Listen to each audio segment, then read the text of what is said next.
तो जी मैं और रीलर श्री जी की कृपा से विश्व के सबसे प्रसिद्ध लठमार होली मनाने श्री धाम बरसाना जा रहे हैं। तो चलिए चलते हैं। तो मथुरा रेलवे स्टेशन पर उतरकर बिस धाम को प्रणाम करके ऑटो करके चल देते हैं परिक्रमा मार्ग। वहाँ चलते चलते रूम ढूंढते हैं, पर भक्तों की भीड़ के कारण कोई रूम खाली मिलता ही नहीं था, और मिलता था तो ओवर रेट में मिलता था। फिर चलते चलते हम पहुँच जाते हैं श्री गौरी गोपाल जी की रसोई में। वहाँ प्रसाद पाते हैं और श्री जी की कृपा से वहीं बगल में हमें रूम भी मिल जाता है, वो भी अफोर्डेबल प्राइस में। फिर हम 1.5 घंटे की नींद पूरी करके चल देते हैं मेरे गुरुदेव भगवान के दर्शन करने। रात के 2 बजे भक्तों में ऐसा उत्साह देखकर आनंद आ गया। लगभग 3 बजे गुरुदेव भगवान ने हमें दर्शन दिए। गुरुदेव भगवान का साक्षात दर्शन करके मन प्रफुल्लित व उत्साहवान हो गया, पूरे शरीर में पॉजिटिविटी छा गई। फिर हम लोग भी महाराज जी के साथ परिक्रमा लगाते हैं और उनकी चरण धूली फूलों से होली खेलते हैं। बोलिए राधे राधे। फिर हम लोग वहाँ से श्री कृष्ण बलराम मंदिर यानी इस्कॉन जाते हैं मंगला आरती अटेंड करने के लिए। श्रील प्रभुपाद को प्रणाम करके श्री कृष्ण बलराम जी के बहुत ही अद्भुत दर्शन करते हैं और मंगला आरती में शामिल भी होते हैं। फिर वहाँ से रूम पर आकर आज के लिए तैयार हो जाते हैं और रिक्शा लेकर पहुँच जाते हैं श्री बांके बिहारी मंदिर। और हम बांके बिहारी मंदिर परिसर में जैसे प्रवेश करते हैं, बिहारी जी का दर्शन पाते हैं और मन इतना आनंदित हो जाता है कि उनकी आंखों में ऐसा खोए कि भक्तों की इतनी भीड़ भी उस कनेक्शन को तोड़ नहीं पाई। बोलिए बांके बिहारी लाल की जय। फिर हम लोग यमुना जी के घाट पर जाते हैं और यमुना मैया को प्रणाम करते हैं और कहते हैं, हे माँ कालिंदी, आप हमें श्री वृंदावन वास करवाइए न राधा रानी और श्याम सुंदर को बोल के राधे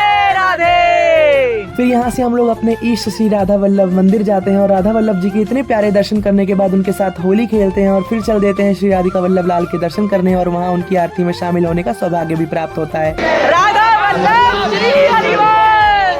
फिर हम वहाँ से चल देते हैं श्री सेवा कुंज। यहाँ की कथा कुछ इस प्रकार है कि हमारी श्री राधा रानी जब राज करते करते थक गई थी, तब हमारे लाल जू श्याम सुंदर ने महारानी जू के चरण चापे यानी दबाए थे, और यहीं पर महारानी जू की प्रिय सखी ललिता जू को प्यास लगी। तब लाल जू ने अपनी बंसी से यहाँ पर कुंड खोदा, जिससे ललिता जू ने अपनी प्यास बुझाई। इस कुंड का नाम जब से पड़ गया ललिता कुंड। फिर हम यहाँ से श्री राधा दामोदर देव जी मंदिर जाते हैं और उनके बहुत ही सुंदर दर्शन करते हैं। और यहाँ पर जो भक्त 4 परिक्रमा लगाता है उसे गिरिराज जी की पूरी 1 परिक्रमा का फल मिलता है। तो हम लोग भी परिक्रमा लगाते हैं और पंच तत्व को प्रणाम करते हैं। फिर हम लोग राधा दामोदर जी के सामने खूब नाचते हैं उनकी धुन में।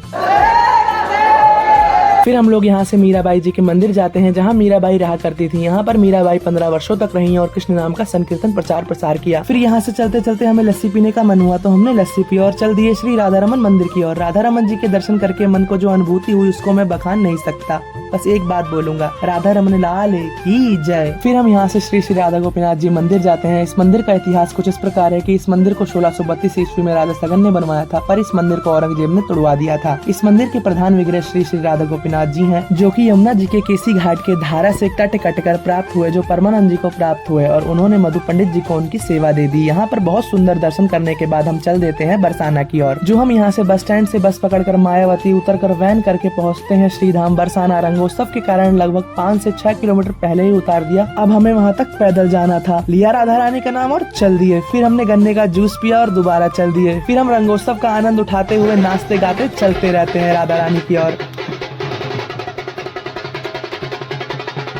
और फिर हम लोग प्रसाद पाते हैं और चल देते हैं भक्तों की भीड़ में। रंगोत्सव का आनंद उठाते हुए चलते चलते राधा रानी का स्मरण करते हुए चलते रहते हैं। फिर पहुंच जाते हैं रंगीली चौक, जहां पर राधा रानी और श्याम सुंदर ने होली खेली थी। श्री राधा रानी की जय।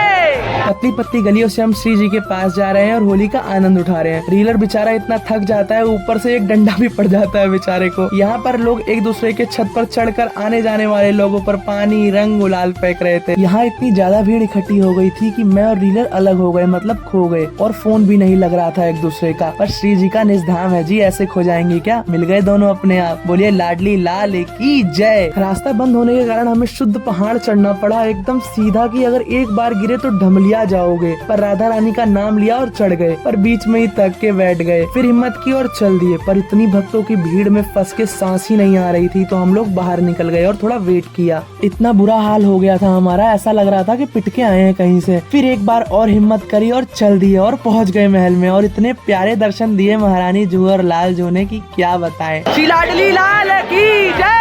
फिर हम लोग दर्शन करके चल देते हैं नीचे की और यहाँ से पहुँच जाते हैं श्री कीर्ति मंदिर। और यहाँ पर लाडली जू को बाल रूप में अपनी मैया के साथ देखकर मन प्रसन्न हो गया। मेरी प्यारी लाडली जू। यहाँ पर राधा रानी और श्याम सुंदर की झांकियाँ बनी हुई थी, जो कि बहुत ही सुंदर लग रही थी, और एक तो होली स्पेशल भी बनी हुई थी जो बहुत ही सुंदर थी। भगवान महादेव की भी बहुत ही प्यारी झांकी थी, और यहाँ पर आतिशबाजी भी की गई थी, होली पर दिवाली का फील। अब दोबारा 5 से 6 किलोमीटर चलकर जाते रहे, लेकिन कोई भी सवारी नहीं मिली, बहुत लेट हो गया था। पर हम लोग फिर भी चलते रहे और महारानी जू की कृपा से एक टेम्पो मिला और हम लोग पहुंच गए मथुरा रेलवे स्टेशन। वहाँ पर नहा धोकर हम लोग साफ हो गए और भोजन पाकर ट्रेन पकड़कर दिल्ली पहुंच गए। राधे